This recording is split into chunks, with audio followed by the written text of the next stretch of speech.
جب ماہ صیام رمضان المبارک جلوہ گر ہوتا ہے، جنت کے 8 دروازے کھول دیے جاتے ہیں، جہنم کے دروازے بند کر دیے جاتے ہیں اور شیاطین جکڑ دیے جاتے ہیں۔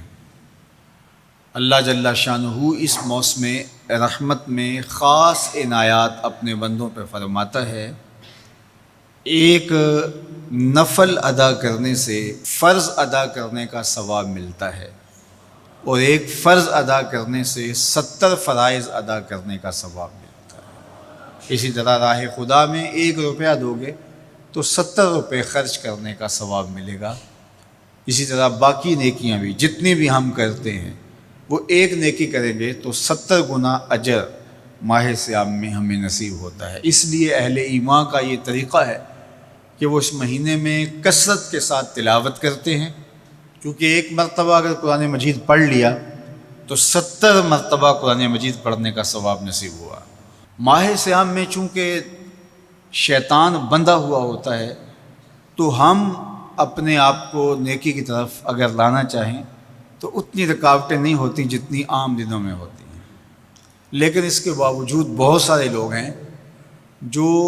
رات کو بڑا پکا ارادہ کر کے سوتے ہیں کہ میں صبح وقت پہ اٹھوں گا اور نوافل بھی پڑھوں گا اور نماز بھی ادا کروں گا، لیکن جب صبح ہوتی ہے تو انہیں یا تو جاگ نہیں آتی یا نیند سے بیدار ہو جاتے ہیں، بستر سے اٹھا نہیں جاتا۔ جبکہ وہی شخص انہوں نے صبح سبزی منڈی جانا ہو تو چھلانگ لگا کے اٹھتے ہیں اور سبزی منڈی پہنچتے بھی ہیں۔ سستی طبیعت کا کسل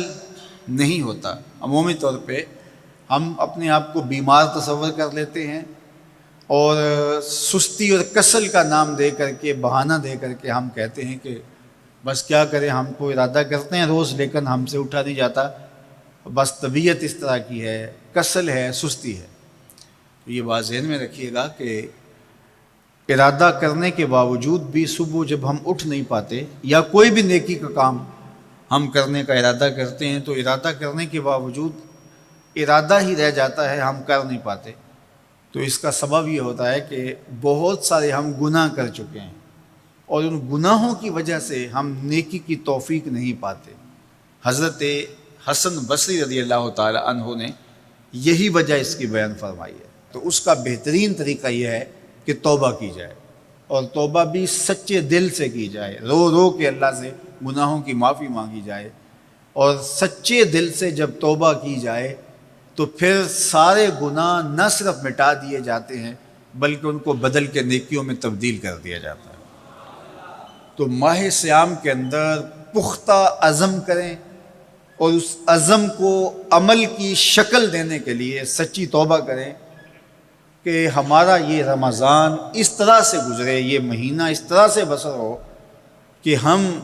اس مہینے میں اللہ تعالیٰ کی قربت حاصل کر لیں، ہم گناہوں سے پاک ہو جائیں اور ہم جو ثمرات ہیں، جو فوائد ہیں اس مہینے کے، وہ ہم سمیٹ سکیں۔ تو یہ وہ مہینہ ہے جس کے انتظار میں میرے اور آپ کے آقا و مولا اپنی آنکھیں لگائے ہوتے تھے اور دن گن گن کے وقت گزارتے تھے کہ ماہ صیام آ رہا ہے۔ تو اس مہینے کا عزت کے ساتھ، تکریم کے ساتھ، اعزاز کے ساتھ استقبال کرو اور اس کو پلکوں پہ بٹھاؤ، اس کو دل پہ بٹھاؤ۔ اس مہینے کی تکریم یہ ہے کہ اس میں ہر برا کام چھوڑ دیا جائے۔ اگر کوئی شخص برا کام نہیں چھوڑتا اور روزے رکھتا ہے تو میرے اور آپ کے آقا و مولا کا ایک فرمان سن لیجئے، من لم یدع قول الزور والعمل بہ فلیس للہ حاجۃ فی ان یدع طعامہ و شرابہ۔ فرمایا کہ جو جھوٹ اور برے کام نہیں چھوڑتا اس کے بھوکا اور پیاسا رہنے کی اللہ کو کوئی ضرورت نہیں ہے۔ تو روزہ خوراک بچاؤ مہم نہیں ہے جو چلائی جاتی ہے، بلکہ یہ تزکیہ نفس کا موسم ہے، باطن کی صفائی کا موسم ہے، اور باطن کی صفائی نہیں ہوتی جب تک ہم کوشش کریں۔ آپ کے بدن پہ بہت ساری میل چڑھی ہوئی ہے اور جمی ہوئی ہے بدن کے ایک ایک عضو پہ میل، تو آپ پانی میں چھلانگ لگا کے باہر بھی آ جاتے ہیں تو میل نہیں اترتی، چلو کچھ نہ کچھ فرق تو ضرور پڑ جاتا ہے، لیکن میل نہیں اترے گی۔ میل کب اترے گی؟ جب آپ اپنے بدن کو مل مل کے اس کے اوپر صابون لگا کر کے اچھی طرح سے اس کو جب اتاریں گے محنت کوشش سے، تو پھر آپ کا بدن مہک جائے گا، ہلکا پھلکا ہو جائے گا، میل اتر جائے گی۔ یہ موسم رحمت ہے، اللہ کی رحمتوں کا می برسے گا، اس سے کچھ نہ کچھ فائدہ تو ہوگا ہی، لیکن حقیقی فائدہ وہی حاصل کرے گا جو اپنے گناہوں کو مل مل کے دھوئے گا اور اپنے آپ کو صاف کرنے کی کوشش کرے گا۔ تو اپنے من کے میل اتارنے ہیں، اپنے باطن کے میل اتارنے ہیں، اپنے اعمال کی درستگی کی کوشش کرنی ہے۔ صلاۃ التراویح مسجد میں نہیں آ سکتے تو گھروں میں پڑھ لیجئے، جس طرح بڑی عمر والے لوگوں کو، بیمار لوگوں کو کہا گیا کہ آپ گھروں میں پڑھ لیں، بچوں کو کہا گیا، لیکن چھوڑیے گا نا، یہ رمضان المبارک کا خاص عمل ہے۔ آج کل دین بیزار طبقہ مختلف جگہوں پہ بیٹھ کے مسجد پر، مدرسے پر، تراویح پر، ان چیزوں پر تبصرہ کر رہا ہے اور اتنا ہلکا ثابت کرنا چاہ رہا ہے ان امور کو، جس طرح یہ چیزیں ہوتی کچھ نہیں ہیں،